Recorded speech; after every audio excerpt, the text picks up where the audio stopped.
So before Animal Crossing New Horizons 3.0 update came out, I was playing the game a little bit. I don't know if it was like in preparation or maybe the update itself sort of inspired me to want to jump back into the game, but I still wanted to kind of get an island going in preparation for 3.0, I guess, especially as it got closer to the day. I was getting more and more active, and maybe that was the motivation. And now that the update is here, I have the contrast between the prior update and this new one, and I also just have general thoughts. Some of them are more common than others. I think the most common one that I've seen that is still very divisive because the internet is absolutely overrun with toxic negativity and toxic positivity. Anything that falls in between has to be put into one of those bins in the eyes of others. Sadly, that's why it's so hard to be nuanced. But for me, I would say that it is a very bizarre update. It's also appreciated, but it's also a bit disappointing. Here's where I really kind of land with the whole thing. I know that some people will always be like, well, this isn't what you got. Why are you trying to make believe on things that you wish you could have when this is what's reality? But it is kind of like you just logically look at what's going on here, where we get this new update out of the blue. I would have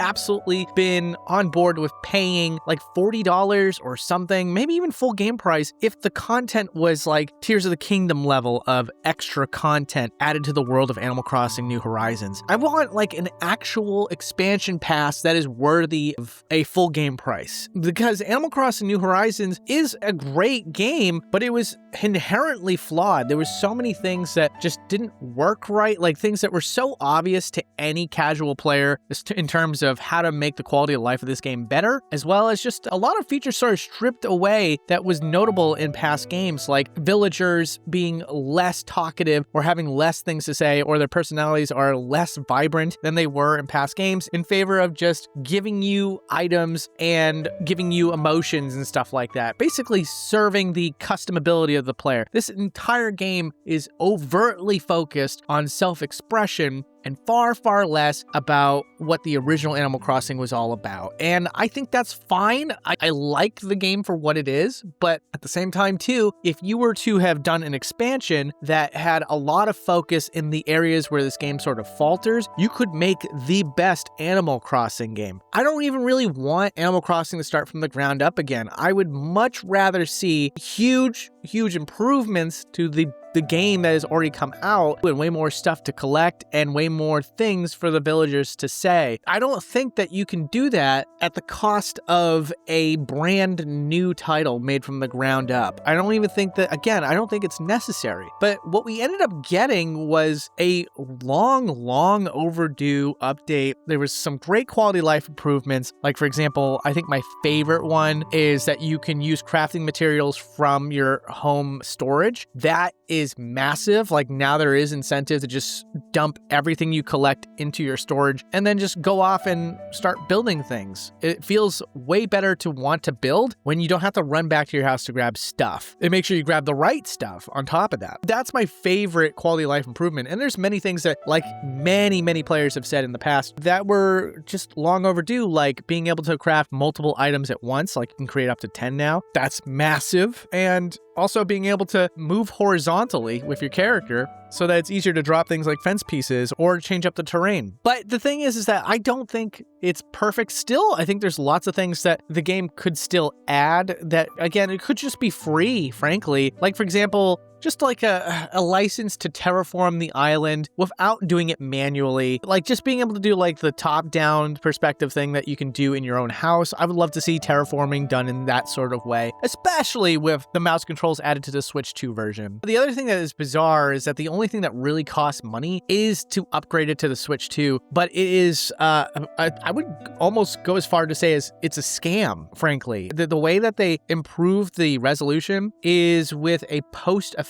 So they do this whole thing where it's like, oh, you see the staircasing of the aliasing? Well, with the Switch 2 version, it goes away, but it doesn't actually go away. It just smears any spot where there would be staircasing, and you don't get any extra detail out of this update. In fact, you technically get less because it's again, blending pixels together instead of sharpening it. So I don't know what the heck was going on there. This is supposed to be a superior console that can handle a sharper image. I don't understand why they're charging money for, honestly, like an effect that could probably work on the Switch 1 as well. It feels phony. And I do understand that there are other things like being able to use the mouse controls, like I said a moment ago, and also being able to use your camera. But like, I mean, as a full-grown adult, those aren't as important to me. And those mouse controls don't work on terraforming. So again, it doesn't really add a whole lot. So again, the $5 is only $5. But at the same time too, if the only thing you wanted was improved graphics, which seems to be like, in my opinion, the thing that is supposed to be the biggest draw to upgrading the Switch 2, then it's straight up a scam, because that's the one feature that was undercooked and underdelivered, and frankly makes the game look technically worse. But to most people with the untrained eye, it'll look just about the same. The free stuff is generally pretty good, but again, the only thing is that I feel like for the amount of time it took for this to come out, we should have a new game announcement by now. Or again, in a world that would be more ideal for me, an expansion pack that is worthy of like $40 or something. Just something that, like, again, it explains the huge gap between Splatoon 3 and this update. And that's another thing that bothers me immensely, is that like Animal Crossing New Horizons was just overtly popular to the point where Nintendo should have looked at that success and said, we need to capitalize on this immediately. And like, not necessarily go the Sims 4 route. I think we all know how much of a dark timeline that can be. But still, at the same time, look at the success and foster that success, and not treat it like it was Star Fox Zero, where it's just like, oh, were we supposed to update this? Yeah, of course you were supposed to update this. And like, that's the feeling I've got throughout my entire experience with Animal Crossing New Horizons, that it started off, it felt like incomplete. And then small updates over time made it a little more, I don't know, filled out, but still not. It still felt like there was some obvious omissions. And with this 3.0 update, it finally feels like what Animal Crossing should have been like at launch. And where we're at now is a point in time where it should have been like, we have double or triple the amount of content than what we started with, or technically have right now. Maybe my expectations may feel a bit too high to some, but I don't know. It does kind of come with the fact that the game was made from the ground up. But again, the thing is that there should have been a team working on this stuff like around the clock. But instead, as far as I'm aware, and tell me if I'm wrong about this, apparently like the same exact team that makes Animal Crossing has to shift over to Splatoon, which is bizarre to me. Yes, they're both great franchises, and yes, they both need love and attention, but how do you make one team operate both these giant franchises? At a certain point, you need to fracture those teams so that you can make both in tandem. Like, Kirby gets to have a game every 6 months. How is it that Animal Crossing gets an update once every 6 years? Like, what is this? 6 years is definitely an exaggeration, but still, it's an absolutely bizarre timeline that we're living in. Like, where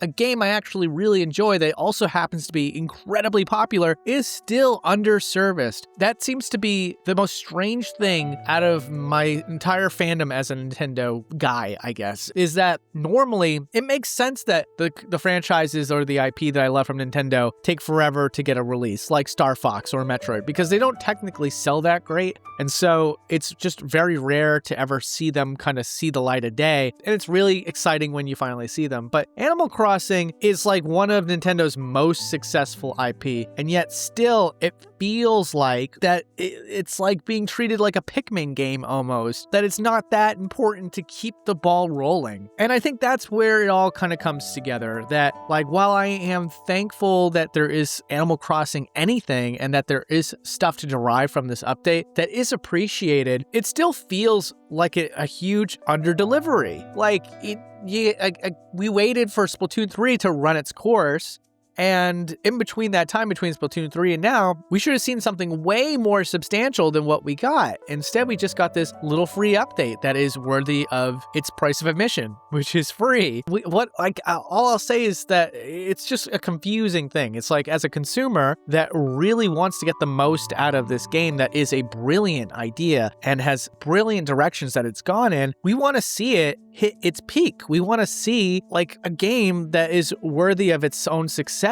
And that's the disappointing part, is that while we do get some free stuff, and free stuff is nice, there is still just a giant baffling gap here. And I just want to pay money to see substantially more content. That's all. And yeah, like I would hate to find out that this is all we get and then they move on to Splatoon 4. Gosh, that would be terrible. And again, that is something that needs to be addressed like yesteryear, that Splatoon and Animal Crossing, we need 2 teams so that we can get these things out in a more reasonable time frame. So yeah, those are my thoughts on the new update. It's both appreciated and a little bit confusing, and it does keep me longing for a team or executive decision makers that are more similar to how things are done across third-party companies, because it does seem like anywhere else you look, they understand what it means to support a franchise that has become successful. You know, like Palworld. Oops, was I not supposed to mention that franchise? All right, well anyways, guys, thank you so much for listening. I think that from now on, I'm going to